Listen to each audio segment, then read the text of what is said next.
Good evening, doctor. Greetings to you. I'm a Hindu. My name is Sandeep, and I've been watching your videos on YouTube since long time. Being a Hindu, I do respect other religions. I do respect Allah, Prophet Muhammad. I started my school in my childhood in a Catholic school, where I was taught about Bible and Christianity and Lord Jesus. And later on, after fifth standard, I came to know about my own religion, being born in a Hindu family. And today, I do at times get attracted towards other religions. Okay, there is some common link between all religions. I have a basic question to you, doctor. Basically, I am from the science background, a pharmacy guy. Today, I'm authorized financial consultant. So today, what I look out there in the market is many religions exist on planet Earth. If human being is the same, if human organs are the same, if the human body system follows the same heartbeats, blood flow, the same blood, the same ears, the same nose, if everything is the same, the creator has to be the same, the supreme power is the same. So if the supreme power is the same, why do so many religions exist on earth today? What is going to be future now onwards? Because if I go as per theoretical books, as per history, before thousands of years, Hinduism existed. Then came Lord Jesus, then Prophet Muhammad, and now today, what I see in front of my eyes is there are many religions, and every religion has its own pros and cons. So, being a human, I get confused. I am a Hindu, I should respect my religion, as well as being a human being, I should respect other religions. So, what is the final truth, and what is going to the future for centuries ahead? The brothers asked a very good question that there are so many different religions. More than 4,000 years back was Hinduism. Then Jesus Christ, peace be upon him, came 2,000 years back, or Christianity. Then Prophet Muhammad, peace be upon him, came 1,400 years back. Some things are similar, some things are contradicting. There's so much of God, our creator is one. Human body is the same. Creator has to be same. So why this confusion? It's a very good question. The reply is given in the Quran in Surah Al-Imran, chapter 3, verse number 19. It says, Inna Dina indallahil Islam. The only religion acceptable in the sight of God is Islam. That is peace acquired by submitting our will to God. Almighty God only gave one religion to the human beings. As I said earlier, Almighty God has only sent one religion. But He has sent many messengers. When He sent messengers who got messages, by the passage of time, the message got changed. Again, a new messenger came. He brought a fresh message. Again, the people changed it. Again, a new messenger came. It happened for many years down the ages. But all the messengers brought, the basic message was the same. Almighty God, the last and final message was the Quran. Now you will ask me this question, that why did God reveal the Quran 1400 years back? Why didn't He reveal the Quran directly? Reveal the Quran directly? No confusion. You know, my son, he wants to become a doctor. He tells me, Father, Abba, why do you put me into nursery, then junior KG, senior KG, first standard? Why you put me in school? Directly put me into medical college. I said, son, if you want to be a doctor, first you have to go to nursery, pre-primary, primary school, secondary school, medical college, then you become a doctor. You can't directly enter a medical college because you won't understand. So Allah subhanahu wa ta'ala, who is our creator, He knows very well that human being would not be able to grasp the complete message of the Quran if it was revealed earlier. 1400 years ago, Almighty God, who is our creator, He knows this time, the time has come where human beings can understand the message.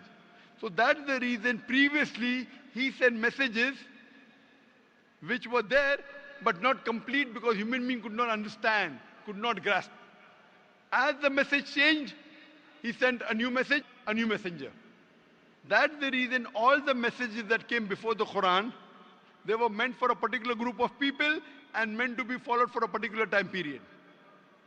All the messengers that came before the last and final messenger, Prophet Muhammad Sallallahu Alaihi Wasallam, were only sent for a particular group of people and was meant to be followed till a new message came. Almighty God, He knew 1400 years ago was the time when human beings can understand the final message of the Quran. He revealed it.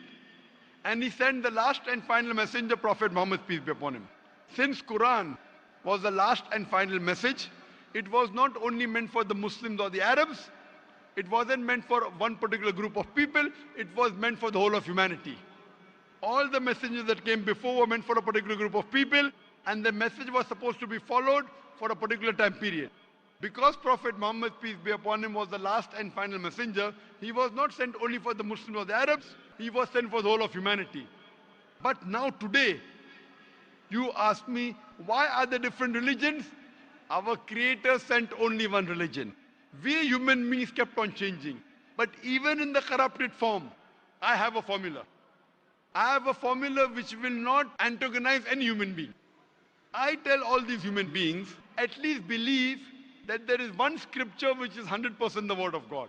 So the Hindus would not mind agreeing, I believe Veda to be 100% word of God.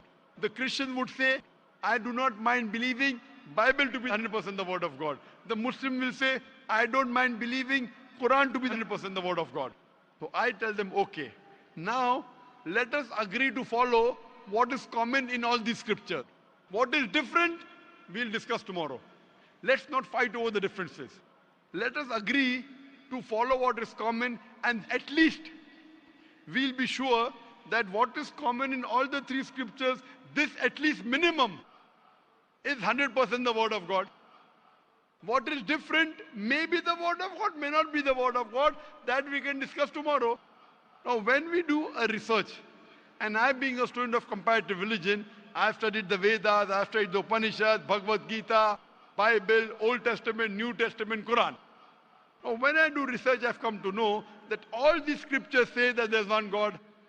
All the scriptures say that God has got no image, has got no photograph, no painting, no statue, no idol. All the scriptures say that Almighty God does not beget nor is He begotten.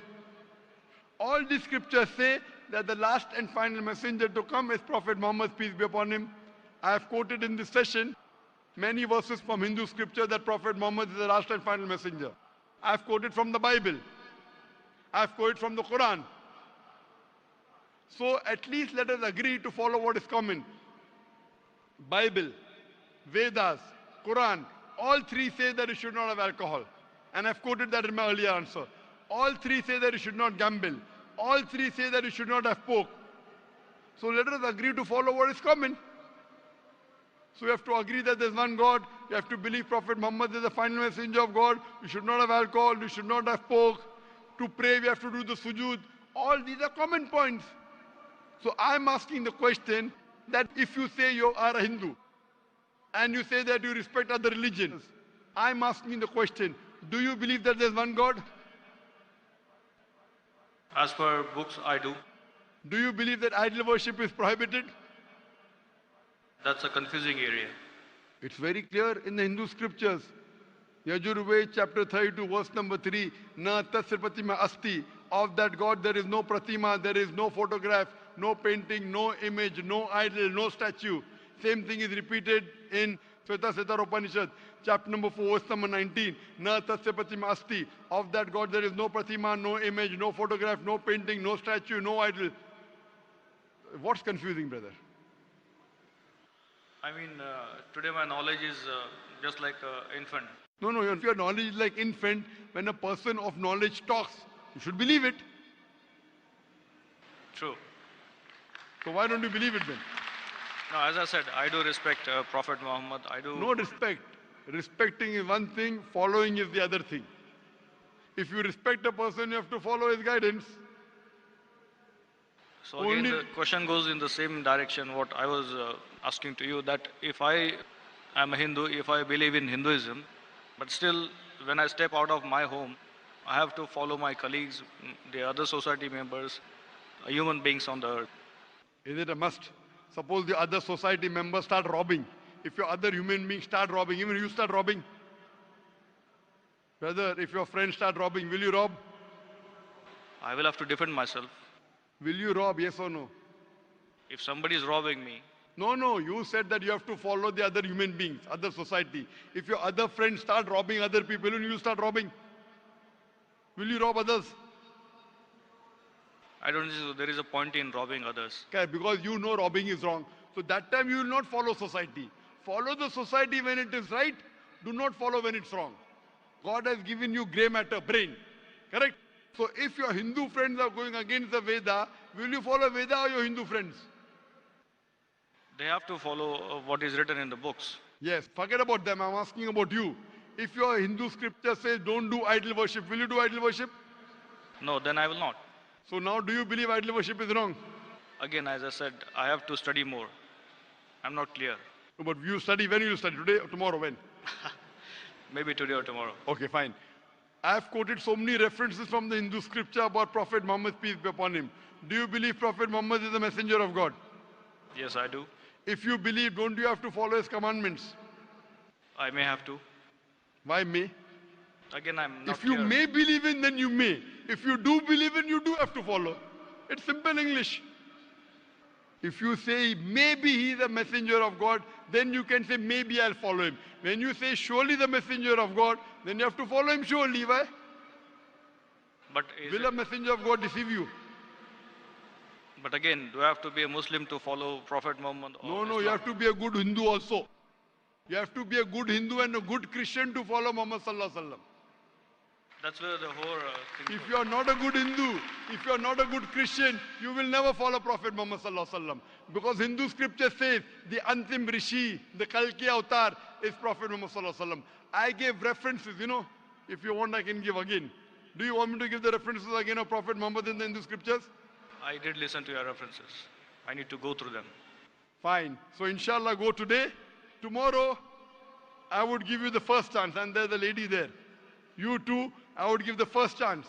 Then I will call you a truthful person. Go today, Google, check on the net. I gave at least 100 references. There are more than 100 in my lecture. If you see on Hindu scriptures talking about Prophet Muhammad Sallallahu Alaihi Wasallam, talking about one God, talking not to have alcohol, not to have pork, not to gamble.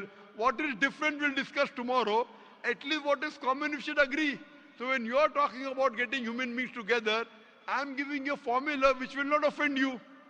I'm not telling you follow that which is not mentioned in the Hindu scripture.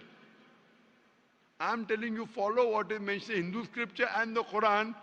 100% you will be a good Hindu, good Christian, and even enter into Islam. May not be good Muslim, at least enter, and then your scripture says you have to follow the guidance of the last messenger, you have to follow the Quran. So if you follow the Quran correctly and the sayings of the Prophet Muhammad Sallallahu Alaihi Wasallam, you will be a good Muslim. And I'm waiting that inshallah if we can do it today, tomorrow inshallah we can interact. Thank you very much, doctor.